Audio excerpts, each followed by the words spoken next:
वो कह रहा भैया बड़ा भ्रष्टाचार है, 10,000 में लोग बढ़ गया।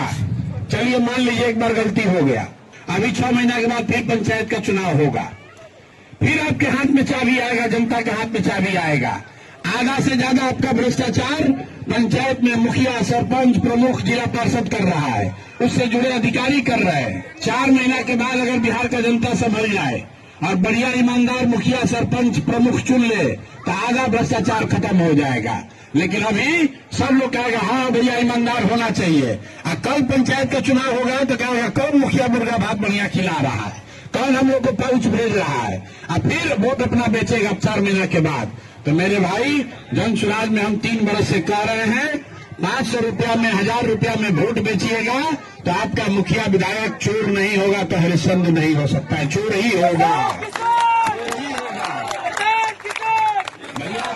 जो 1000 रुपया देके वोट खरीदेगा वो चोरी नहीं करेगा, अपना गहूं बेच के पैसा देगा।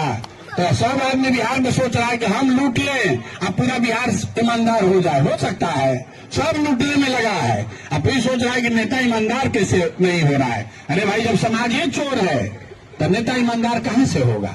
25 लाख 30 लाख जो मुखिया खर्च करेगा वो आएगा तो आपसे इंदिरा आवास में 20,000 रुपया लेवे करेगा, आपसे राशन कार्ड के लिए और आधार कार्ड के लिए 2,000-2,500 लेगा, मृत्यु और जीवन प्रमाण पत्र के लिए पैसा लगेगा, दाखिल खारिज में पैसा लगना ही है, नहीं रुक सकता है। अगले 5 साल में आप देखिएगा और भ्रष्टाचार बढ़ेगा, रुकने वाला नहीं है। रुक जाए तो हमारा गर्दन पकड़ लीजिएगा, नहीं रुक सकता है, क्योंकि लोगों ने ही चोर सरकार चुना है।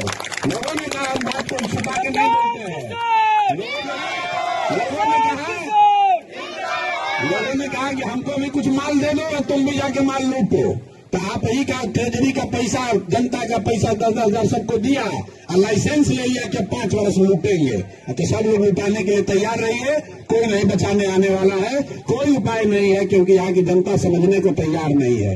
नरक का जिंदगी जी रहा है, फिर भी कहता भैया सड़क बन गया, बहुत भारी विकास हो गया।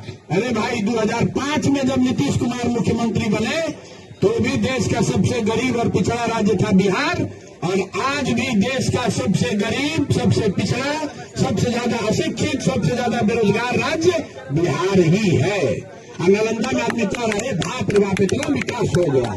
तो भाई, यहाँ का आदमी को समझे नहीं है, खाने के लिए 5 किलो भात का जुगाड़ है, बस इतने चाहिए, माल जो दिया उसको वोट दे दिया और इसी दशा में जिएगा। तो हम आपको कुछ नहीं कह सकते हैं, हमारा काम समझाना है, आपको समझना नहीं है, ये भी हमको मालूम है। हमने अपनी जिम्मेवारी समझी है कि हम आपको बताएं। और इतना जरूर है कि 15 लाख से ज्यादा बिहार के लोगों ने जन सुराज का बटन दबाया है, और उनकी खातिर कम से कम हमको बिहार में बने रहना है, और वो 15 लाख लोगों का भरोसा बना रहे। और उनके वजह से अगर आप पर भी कल संकट पड़ेगा तो जन सुराज खड़ा होगा।